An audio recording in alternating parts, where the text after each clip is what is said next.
اصلی آنسوؤں کے ساتھ، کیونکہ اسی نے ہمیں آنسوؤں کا قیمتی تحفہ دیا ہے۔ چارلی نہایت باصلاحیت انسان تھے، صحیح معنوں میں باصلاحیت۔ لفظ باصلاحیت کو تبھی اس کے حقیقی معنوں میں دیکھا جا سکتا ہے جب اس جیسے کسی شخص کی مثال دی جائے۔ وہ نہ صرف بہترین کامیڈین ہے بلکہ ایک مصنف، موسیقار اور تخلیق کار بھی ہے، اور سب سے اہم، اس شخص میں نفرت، سخاوت اور عظمت جیسی تمام خصوصیات بسیرا کیے ہوئے ہیں۔ علاوہ ازیں چارلی میں وہ سادگی ہے جس سے اس کا پستہ قد یقیناً بلند دکھائی دیتا ہے، اور ایک گرماہٹ بھری مگر آرام دہ اپیل کا فلسفہ ہوتا ہے جس میں نہ تو کوئی حساب کتاب ہے اور نہ ہی کوئی تردد آپ اس کے لیے کرتے ہیں۔ وہ براہ راست انسان کے دل میں گھر کر لیتا ہے۔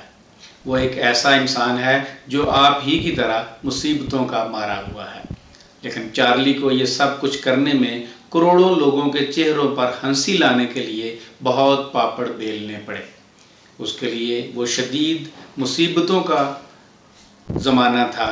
اس کی زندگی میں تنہائی کے کئی دور آئے، خاندانی اور سیاسی محاذوں پر ایک کے بعد ایک مصیبت اس کے سامنے آئی، لیکن چارلی کبھی ڈگمگایا نہیں۔ اسے اپنے آپ پر یقین تھا، اپنے فن کی ایمانداری، اپنے اظہار کی سچائی پر یقین تھا، اور سب سے بڑی بات وہ ایک نیک نیت انسان تھا جو صرف اپنے آپ پر انحصار کرتا تھا۔ چارلی کی ساری زندگی اتار چڑھاؤ سے بھری پڑی ہے۔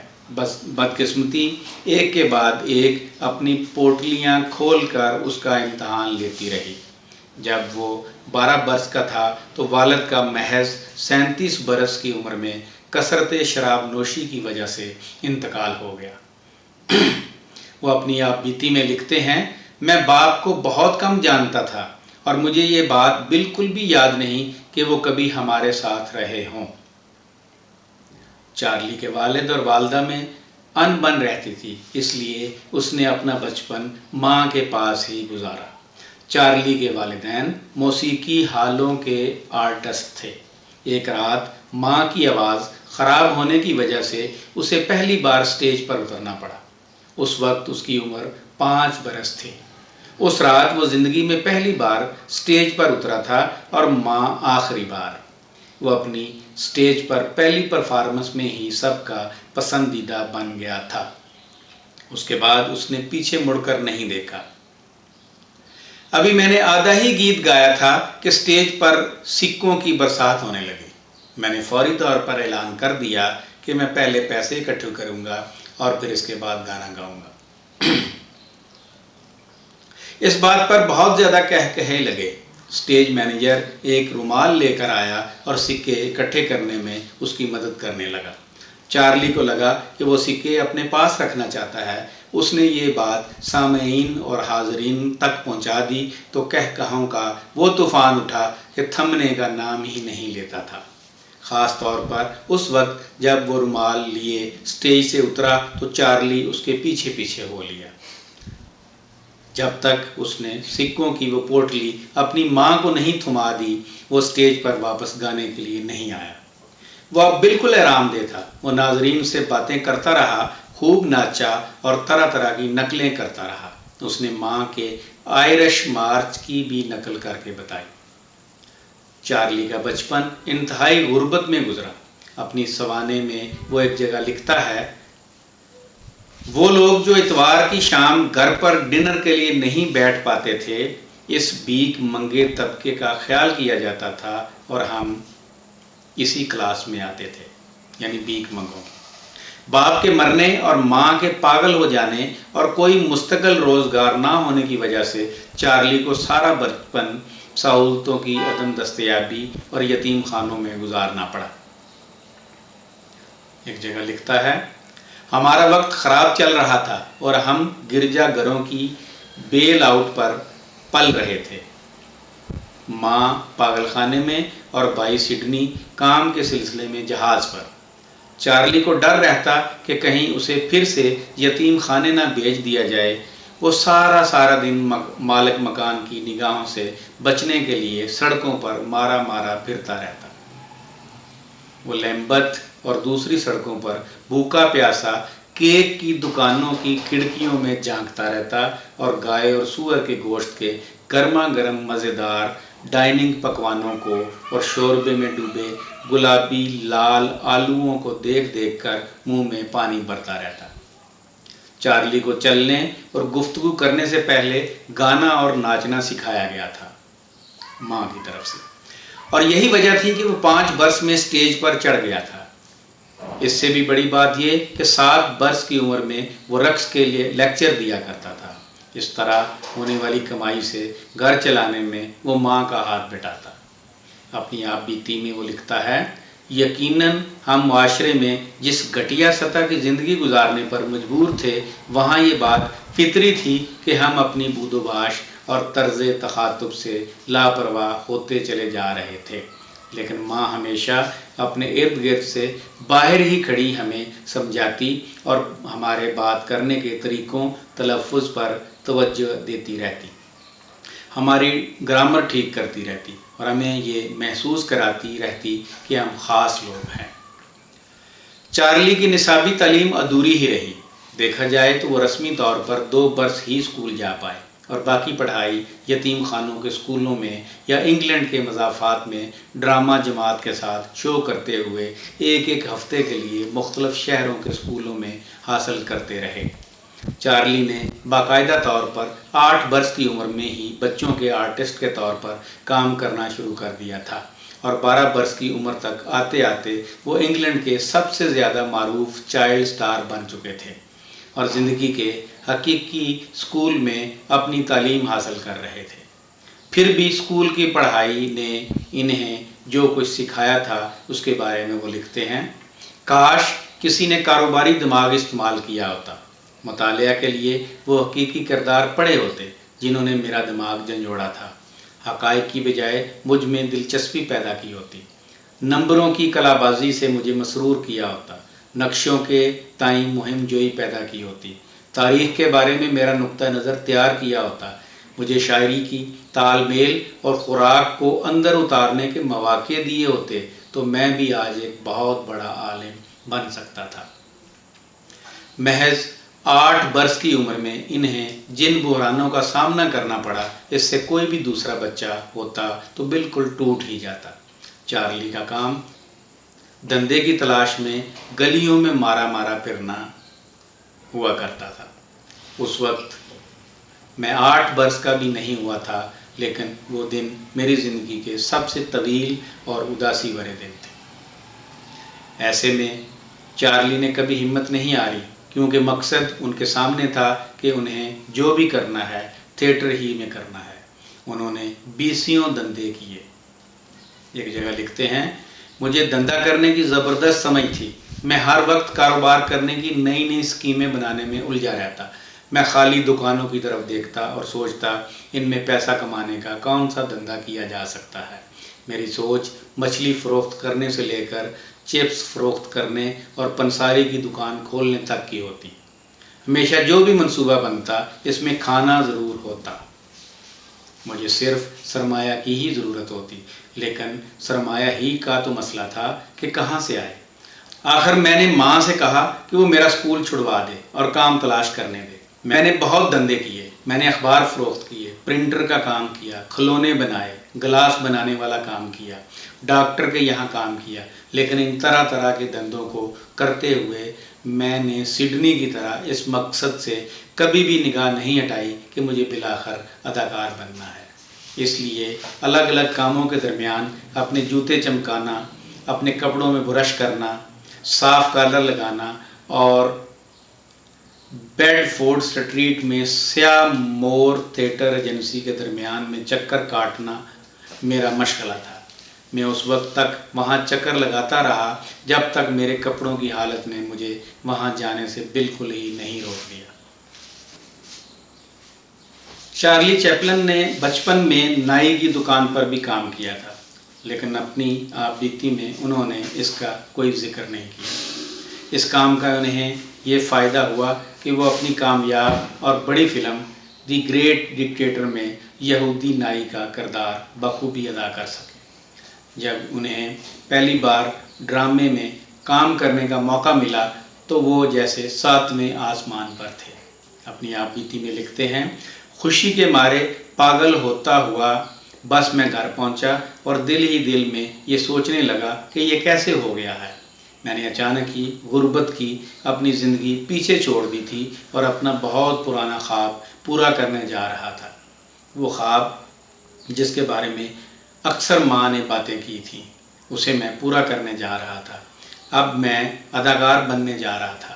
میں اس دعوت نامے کے صفحات کو سہلاتا رہا، اس پر نیا خاکی لفافہ تھا۔ یہ میری اب تک کی زندگی کی سب سے نمایاں دستاویزات میں سے ایک تھا۔ بس کے سفر کے دوران میں نے محسوس کیا کہ میں نے بہت بڑا قلعہ فتح کر لیا ہے۔ اب میں جھونپڑی میں رہنے والا نامعلوم سا چھوکرا نہیں تھا، اب میں تھیٹر کا ایک خاص آدمی ہونے جا رہا تھا۔ میرا دل رونے کو چاہ رہا تھا۔ چارلی نے اس کردار کے لیے بہت محنت کی، بلکہ خوب انصاف کیا۔ وہ مسلسل سامعین کے چہیتے بنتے گئے۔ ایک مزیدار بات یہ ہوئی کہ وہ اپنی زندگی کا پہلا معاہدہ کرنے جا رہا تھا، لیکن انہیں لگ رہا تھا کہ اسے جتنا مل رہا ہے وہ اس سے زیادہ کے حقدار ہے۔ وہاں وہ اپنی پیشہ ورانہ دانش مندی کا ایک نمونہ دکھا کر آتے ہیں۔ لکھتے ہیں، اگرچہ یہ رقم میرے لیے چھپر پھاڑ لاٹری کھلنے کے جیسی تھی، پھر بھی میں نے یہ بات اپنے چہرے پر نہیں جھلکنے دی۔ میں نے بے دلی سے کہا، شرائط کے بارے میں اپنے بھائی سے مشورہ لینا چاہوں گا۔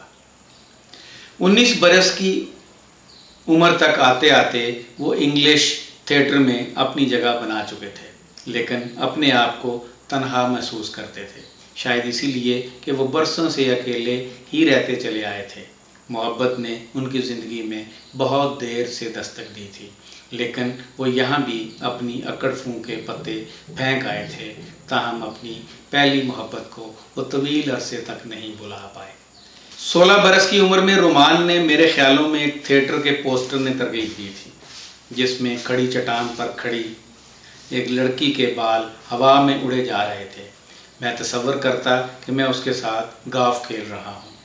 یہی میرے لیے رومانوی تھا، لیکن کم عمر کا پیار تو کچھ اور ہی ہوتا ہے۔ ایک نظر ملنے پر ابتدا میں کچھ الفاظ کا تبادلہ، عام طور پر ٹوٹے پھوٹے الفاظ کا، چند منٹ کے اندر اندر پوری زندگی کا نظریہ ہی بدل جاتا ہے۔ پوری کائنات ہماری ہمدردی میں ساتھ کھڑی ہو جاتی ہے اور اچانک ہمارے سامنے چھپی ہوئی مسرت کا خزانہ کھول دیتی ہے۔ میں 19 برس کا ہونے کو آیا تھا اور کارنو کمپنی کا کامیاب کامیڈین تھا، لیکن کچھ تھا جس کی عدم موجودگی کھٹک رہی تھی۔ موسم بہار آ کر جا چکا تھا اور گرمیاں اپنے پورے جوبن کے ساتھ مجھ پر غلبہ حاصل کیے ہوئے تھیں، یعنی معمول کا باسی پن لیے ہوئے اور میرا ماحول خشک بنائے ہوئے تھیں۔ اسی وجہ سے میں مستقبل کے بارے میں کچھ بھی نہیں دیکھ پاتا تھا، وہاں صرف نامکمل تصاویر ہی دکھائی پڑتی، یعنی سب کچھ بے حسی لیے ہوئے اور چاروں طرف انسانوں کا ہجوم۔ میں سمجھتا ہوں کہ صرف پیٹ بھرنے کی خاطر کام دھندے سے جڑے رہنا ہی کافی نہیں ہوتا، زندگی نوکروں جیسی ہو رہی ہوتی ہے اور اس میں کسی قسم کی دلچسپی والی بات نہیں رہتی۔ سچ تو یہ ہے کہ ہر وقت اداس رہنا میرا مقدر تھا، اسی لیے میں زندگی سے خفا بھی رہتا تھا اور اس سے محبت بھی کرتا تھا۔ محبت کا لفظ کبھی بھی میرے بیجے میں یا میری لفظی جائیداد میں نہیں گھسا تھا۔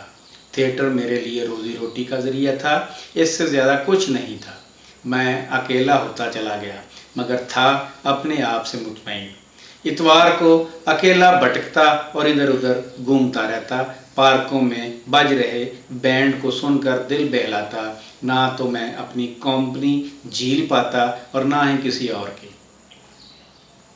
پھر اچانک ایک خاص بات ہو گئی، یعنی مجھے پیار ہو گیا۔ مجھے اچانک دو بڑی بڑی بری شرارت سے چمکتی آنکھوں نے جیسے باندھ لیا ہو۔ اس کی آنکھیں ایک دبلی ہرنی کی طرح سانچے میں ڈلے چہرے پر ٹنگی ہوئی لگتی تھیں اور موہ لینے والا اس کا بھرا بھرا چہرہ، خوبصورت دانت، یہ سب دیکھنے کا اثر بجلی کے جیسا تھا، لیکن ہیٹی کو جی جان سے چاہنے کے باوجود اس نے اپنی چوتھی ملاقات میں ہی میرے خراب موڈ کو دیکھ کر فیصلہ کر لیا کہ وہ مجھ سے محبت نہیں کرتی اور تعلقات توڑ دیے۔ میرا خیال یہی ہے کہ ہم رخصت ہو جائیں، وہ کہنے لگی، اور پھر کبھی دوبارہ ایک دوسرے سے نہ ملے۔ میں نے کہا اور سوچتا رہا کہ اس کا رد عمل کیا ہوگا، لیکن اب کیا ہو سکتا تھا؟ میں نے کیا کر ڈالا ہے؟ کیا میں نے جلد بازی کی ہے؟ مجھے اس کو چیلنج نہیں دینا چاہیے تھا۔ میں بھی کتنا بے وقوف ہوں کہ اس سے دوبارہ ملنے کے سارے راستے ہی بند کر دیے تھے۔ لیکن قسمت مجھے دوسرے دروازے سے دستک دے رہی تھی۔ میرے لیے امکانات کے نئے دروازے کھل رہے تھے۔ امریکہ میں امکانات کے ان گنت مواقع تھے۔ مجھے امریکہ جانے کے لیے اسی طرح کی کسی موقع کی تلاش تھی۔ انگلینڈ میں مجھے لگ رہا تھا کہ میں اس کے امکانات کی چوٹی پر پہنچ چکا ہوں، اسی لیے یہاں پر میرے مواقع اب محدود ہو کر رہ گئے تھے۔ آدھی ادھوری تعلیم کے ہوتے ہوئے اگر میں میوزک ہال کے کامیڈین کے طور پر فیل ہو جاتا تو میرے پاس اجرت کا کام کرنے کے بھی بہت محدود مواقع ہوتے۔ چارلی کی زندگی کا سب سے فرحت بخش پہلو اگر امریکہ جانا تھا اور وہاں 40 برس تک رہ کر ڈراموں، فلموں اور تفریح کے نہایت کامیاب شخص کے طور پر ساری دنیا کے لوگوں کے دل پر راج کرنا تھا، تو وہاں جانا بھی ان کے لیے سب سے المناک واقعہ بن کر آیا۔ وہ کھلی لامحدود مواقع کی کھلی ہوا کی تلاش میں امریکہ گئے تھے اور آخر کھلی ہوا کی تلاش ہی میں مجبور ہو کر وہاں سے کوچ کرنا پڑا تھا اور عمر کی 6ٹی دہائی میں سوئٹزرلینڈ کو اپنا مسکن بنانا پڑا تھا۔ چارلی پوری دنیا کے چہیتے تھے۔ وہ شاید واحد ایسے شخص رہے ہوں گے جن کے دوست ہر ملک میں، ہر شعبہ زندگی میں اور ہر عمر کے تھے۔ وہ عموماً ہر ملک کے صدر اور وزیر اعظم سے دوستی اور برابری کی سطح پر ملتے تھے۔ وہ ان کی فلمیں دکھائے جانے کی درخواست کرتے، انہیں سرکاری اعزازات دیتے، ان کے گھر پر آتے اور ان کے ساتھ کھانا کھاتے۔ انہوں نے برنارڈ شاہ کے گھر پر کئی بار کھانا کھایا تھا اور آئنسٹائن کی کئی بار چارلی کے گھر آ چکے تھے۔ زندگی کے ہر شعبے کے لوگ ان کے دوست تھے۔ میں دوستوں کو ویسے ہی پسند کرتا ہوں جیسے موسیقی کو پسند کرتا ہوں۔ شاید مجھے کبھی بھی بہت زیادہ دوستوں کی ضرورت نہیں رہی۔ انسان جب کسی اونچی جگہ پر پہنچ جاتا ہے تو وہ دوست کو منتخب کرنے میں اپنے ضمیر سے کام نہیں لیتا۔ البتہ وہ مانتے تھے کہ ضرورت کے وقت کسی دوست کی مدد کرنا آسان ہوتا ہے، لیکن آپ کو ہمیشہ اتنے خوش نصیب دوست نہیں ملتے کہ انہیں اپنا وقت دے پائیں۔ چارلی نے یک طرفہ محبتیں بہت کی۔ ویسے دیکھا جائے تو ہیٹی کے ساتھ ان کا پہلا پیار بھی یک طرفہ ہی تھا اور شاید یہی وجہ رہی کہ وہ 29 برس کی عمر تک اکیلے ہی رہے۔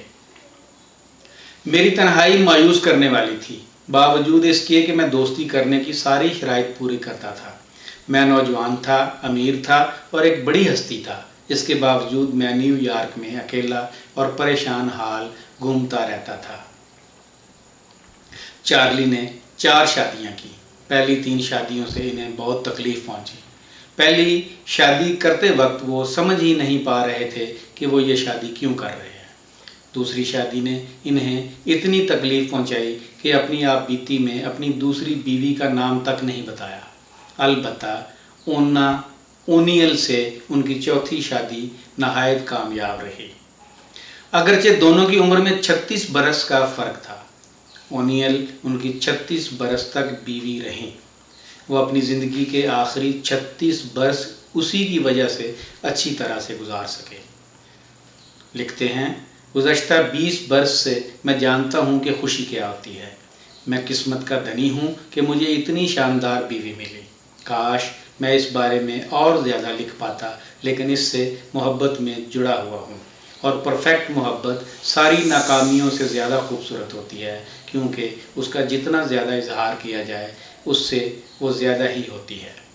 میں اونیل کے ساتھ رہتا ہوں اور اس کے کردار کی گہرائی اور حسن ہمیشہ نت نئے طریقوں سے میرے سامنے آتے رہتے ہیں۔ تاہم چارلی نے اپنی آپ بیتی میں پولانے گری سے اپنی اٹوٹ دوستی کا ہی ذکر کیا ہے۔ حقائق بتاتے ہیں کہ گری سے ان کی 15 دن کے اندر ہی 2 بار ملاقات ہوئی تھی اور پھر تعلق ٹوٹ گیا تھا۔ چارلی نے اپنی آپ بیتی میں اپنے سارے بچوں کا ذکر نہیں کیا۔ اس کی وجہ یہ بھی ہو سکتی ہے کہ یہ آپ بیتی 1960 میں لکھی گئی تھی، جب وہ 71 برس کے تھے اور اونیل نے کل ملا کر انہیں 8 بچوں کا تحفہ دیا تھا، اور ان کی 8ویں اولاد اس وقت ہوئی جب چارلی 73 برس کے تھے اور اونیل 37 برس کی۔ البتہ آپ بیتی میں چارلی نے اپنے جنسی تعلقات کے بارے میں کافی کھل کر بحث کی ہے۔ چارلی امریکہ تھیٹر کرنے گئے تھے، لیکن ان کی قسمت میں زیادہ بڑے پیمانے پر دنیا کی سیر و سیاحت کرنا لکھا تھا۔ امریکہ میں اور بھی بہت سارے امکانات تھے۔ میں تھیٹر کی دنیا سے کیوں چسپا رہوں؟ میں آرٹ کے لیے وقف تو تھا نہیں، کوئی دوسرا دھندا کر لیتا۔ میں نے امریکہ میں مستقل قیام کی ٹھان لی تھی۔ ابتدا میں انہیں اپنے قدم جمانے میں کافی تکالیف اٹھانا پڑی، لیکن ایک بار ٹرمپ کا روپ دھار لینے کے بعد انہوں نے پھر مڑ کر نہیں دیکھا۔ میرا کردار تھوڑا مختلف تھا اور امریکی عوام کے لیے اجنبی بھی، یہاں تک کہ میں بھی اس سے تھوڑا بہت واقف تھا، لیکن وہ کپڑے پہن لینے کے بعد میں یہی محسوس کرتا تھا کہ میں ایک حقیقت ہوں، ایک زندہ شخص ہوں۔ دراصل جب میں وہ کپڑے پہن لیتا اور ٹرمپ کا روپ دھار لیتا تو مجھے طرح طرح کے مزاحیہ خیال آنے لگتے، جن کے بارے میں نے کبھی سوچا بھی نہیں تھا۔